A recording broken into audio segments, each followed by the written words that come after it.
Every day when I drive out here, it's more beautiful than the last. Good morning, everyone. So, start of a brand new day. While I was drinking my coffee this morning, I watched a bunch of videos on YouTube about how to properly frame things, which, hindsight being 2020, I probably should have done before this point. The main things that I should have done are where these dealios come together in the corners.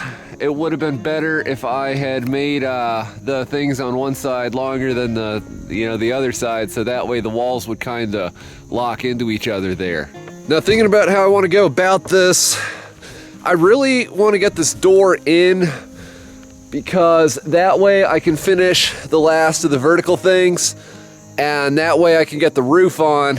I guess I could do that without, but I want to do the door first. I would really feel a lot better if I had the roof on. I've been saying my prayers for good weather, and praise God, these prayers have been answered thus far. But yeah, it could get nasty fast, and I really don't want this plywood floor getting rained on because then there's going to be moisture trapped in there and so forth. One thing that I did learn watching these videos that we actually did properly, although completely by accident, is I learned you don't want anything sitting on concrete unless it's pressure treated.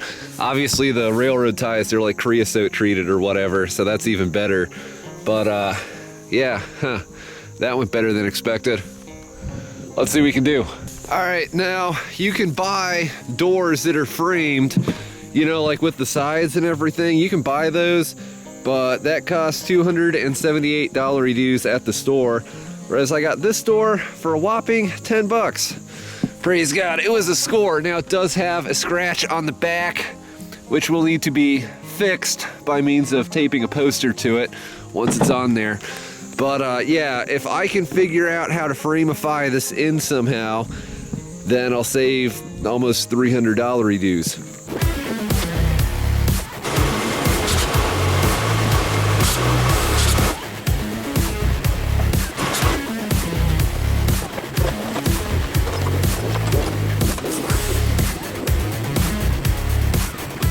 Well, I bought two hinges out of the same bin at the same store at the same time, and as you can see, they are completely different. You really cannot assume anything when it comes to stuff like this. Also, the more I think about it, I think most doors have 3 hinges, so I guess I need another one anyway.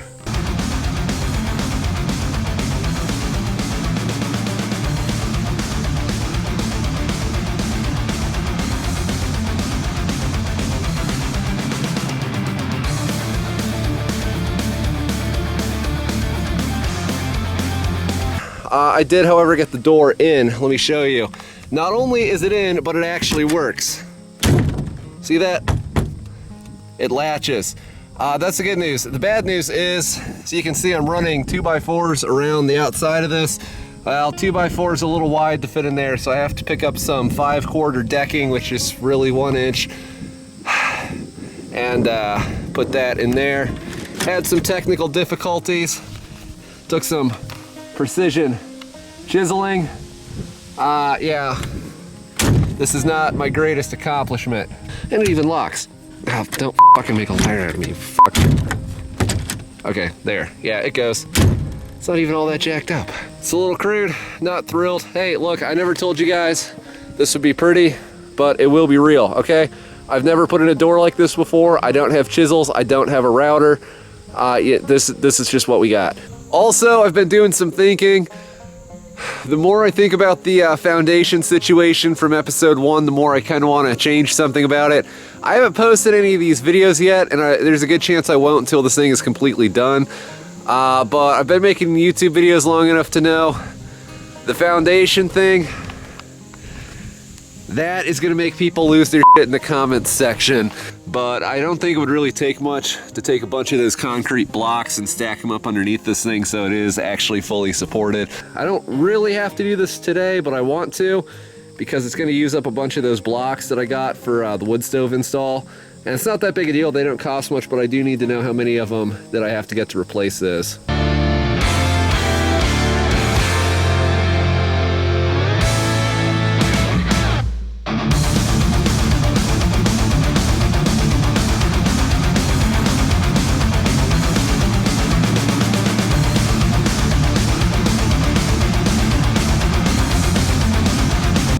Alrighty, lads. I hope that the camera got most of that before the memory card filled up. Now, you're not a real farmer unless you know that there's very, very few things that cannot be accomplished by means of a Harbor Freight bottle jack. And as you can see, I did run out of the actual proper blocks. But fortunately, being on a farm with junk everywhere, well, there's always junk everywhere that you can use to fabric things together. And that's pretty much what I've done here. I want to show you guys this. This has taken me a substantial amount of time. I really want to try to get that thing closer, but you can see the shadows are getting long. It's getting late in the day, and that is so much better than it was. Not so much in this corner. This corner really didn't need all that much. That corner there, however, was by far the lowest one. You can see we got 3 choochers and a son of a bitch on there, whereas here we're down to, that, so substantially less. That was down by like an extra, I'd say, inch or 2, and got it figured out. Woo! I will say though, looking at this, I really think that foundation, it just needs to go through a winter's worth of freeze and thaw cycles, and then they get a lot of rain here in the spring and then into the early summer. So maybe next summer, next fall, someone, probably me, needs to come out here. Got bugs out here, that's how warm it is, and one bit me. Needs to come out here and re-levelify this. I really think it'll settle quite a bit in that amount of time. And I think we just have to let that happen and then see what we got. Now working on this here, I did go under there and I started putting wood blocks under the railroad ties everywhere that I could that needed one. And so, pretty happy with that. I think it's as good as it gets without having a real deal foundation. Now, as I wind down this episode, I'll tell you guys, pouring a concrete pad out here was not really an option. I honestly don't know if it's even feasible to get a semi-truck up here or a concrete truck. Probably under the most ideal of ground conditions for a short, fraction of the year when it's solid enough.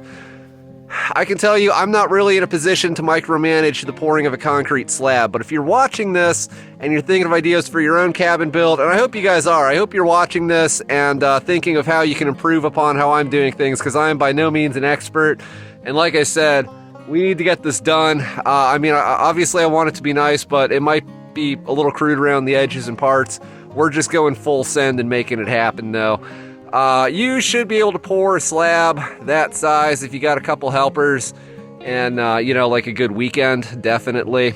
Yeah, we got a lot done in this episode. It has walls, kind of, and it's a lot more levelish than it was before, so I'm pretty all right with that. It's very labor intensive today. I feel like pretty much all I did was mess with that door. That's the other thing. I really think I can make that pretty decent-ish. I've seen in the past that, they call it a catch plate, that little metal thing in the door where it's all wallowed out because the fucking hole moved. So you could buy larger versions of those plates. I think they're for repairing doors and door frames that have been broken into or whatever.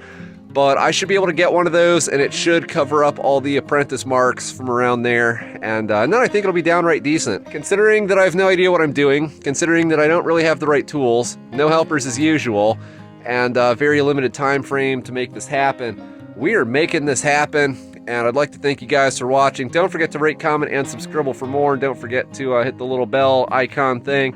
And I hope to see you in the next episode. Let's get to it. Dudes, it's not always pretty. I will concedify that.